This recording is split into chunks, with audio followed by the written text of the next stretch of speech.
or if new positive character attributes are being developed. Those are the things. When my confidence points, self-esteem, they're going up, if I'm developing new skills, or if what was once a character flaw has been eliminated and somehow turned into a character attribute. As I feel better about me, and those things. So I then engage people in the process, whether or not you realize it, even at these earliest moments. If you do what I've taught you only up until now, you will start to develop skills. You'll have to have learned how to be scripted. You'll have to have learned how to say things with a different poise and posture and conviction you have up until now. You'll have to ask those words. Even though it rolls off of my tongue so easily, I'll be shocked if the next time any of you sponsor somebody, you give them this and you say, do you promise? I'll be really surprised if you do that. Because that doesn't come automatically. When you say it the way that I say it, you develop a different skill.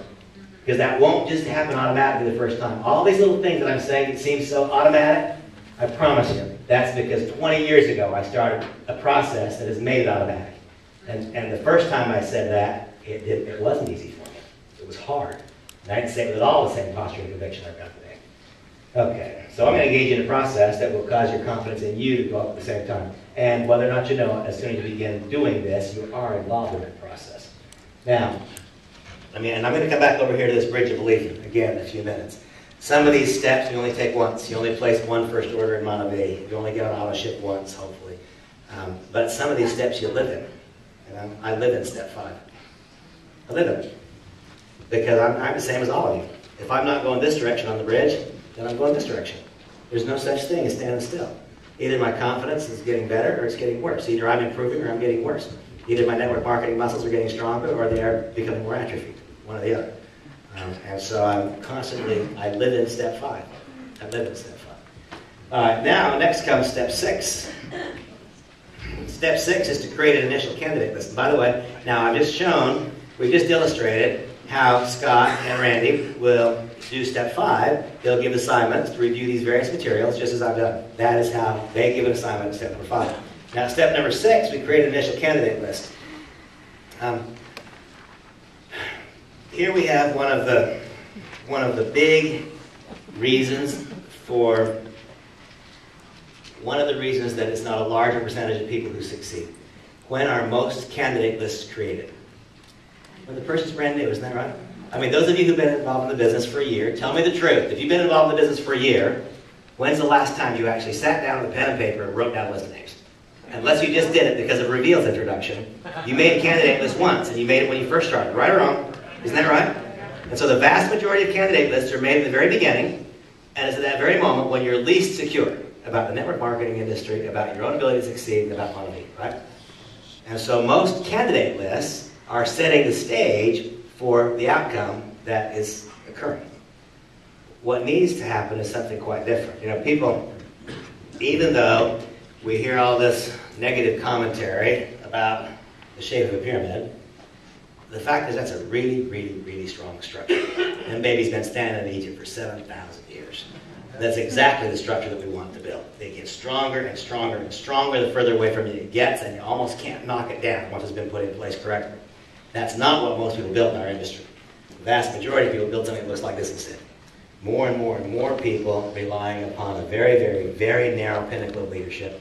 Leadership is scarce. There's never enough of it to go around. The huge majority of network marketing organizations look like this. Very, very, very few look like this. Why is that true? It's because candidate lists are made in the very beginning when people are at their very weakest and they never come back and revisit it. Now, I've really matured a lot in my life. I no longer view life as a competition. I don't measure myself against anybody else. I measure myself only against me. But I didn't always view it that way. For years and years and years, I always kind of quantified myself on my own scale of 1 to 10. Where did I figure I fell? About a 7. There were always those who were much more successful and those who were not as fortunate as I. I no longer view life that way, but there's still a teaching moment here. Now let's go back over here to Randy. He's brand new in our business. And Randy, again, tell me the truth. If you were to identify a group of people that you would feel comfortable calling and talking to about our business, would the people you think of, would they be typically people whose life successes are greater than yours? Or would it be easier for you to call people who look up to you, whose life successes are not as great as yours? People who look up to me. Yeah. And isn't that logical? Isn't that what all of you have experienced? In other words, if you just look at the people you've personally enrolled. Are most of them people whose past life's experiences are greater than yours? Or are most of them people who are not quite as successful as you? Well, so where does it go? If I fall into that trap, I'm a 7, so I call a 6. And what do? Well, they call a 5. Who calls a 4? You know, pretty soon we're doing this on a park bench. I mean, but this is what really happens. This is what really happens. And so what we have to do is cause people to be moving the correct direction on the bridge of belief, and then I come back to that prior assignment. Randy, every time you watch the evolution of network marketing, I want you to go back and revisit your candidate list. Because I know this, all you folks out there who made a candidate list one time, 2 years ago when you became a distributor, man, if instead of that, each of the next for 9 straight months, every week, you're going to watch the evolution of network marketing, you're going to watch 20 years, you're going to watch a Black Diamond documentary. Every time you do that, I want you to go back to your candidate list. And when you go back to the candidate list, I want you to remember this illustration. Now, today, again, I've got an evolved thought process. When Craig taught me about network marketing, one of the things that I loved was he taught me that I could recruit my way out of my weakness. And I have to tell you that I never fell into this trap. I didn't do it. But I've seen it again and again and again. I didn't fall into it. What I did instead was I identified attributes that I wanted my business to have, and I went and I recruited them.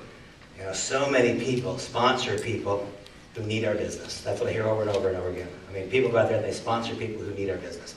That's a beautiful thing, but I never did that. I sponsored people my business needed. That's a lot different thought, isn't it?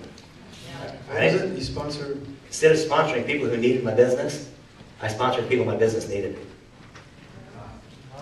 You know, and so I thought, well, what are the attributes that I would like to have in my business? Well, I was always in the nutrition side of this industry. So I thought it'd be really cool to have some doctors in my business because they could say things that I couldn't say. I had 2 choices. You know, I could finish high school and go on to college and go to medical school. Or I could sponsor a doctor. Those are my 2 choices. You know, what were the things? If I wanted an attribute that I don't have, then I could work and work and work and work to develop it, or I could sponsor someone who already had that attribute. And you know, I've determined that I will work to develop the attribute in some cases. I mean, I'm not going to go back to school and all that kind of stuff. But, I mean, I oftentimes work to develop the attribute. That takes time. That's a process. Sometimes the process is a good thing, but I'm more into events. It's an event if I go and sponsor the skill that I need. It's a process for me to develop that skill. A process that might take me years. It's an event for me to go and sponsor that skill. And so I just contemplated, what are the things that my business needs? Is it true that a lot of people who really succeed in network marketing are able to communicate well in front of people? Yep. I couldn't do that in the beginning, and so I sponsored those people. I went and I recruited people who already had that skill. You know, I identified attributes that I thought would really be necessary in my business, and then I recruited those attributes on purpose into my business. Well, I want you guys to all contemplate this illustration. Today, I recognize that I couldn't see it all then,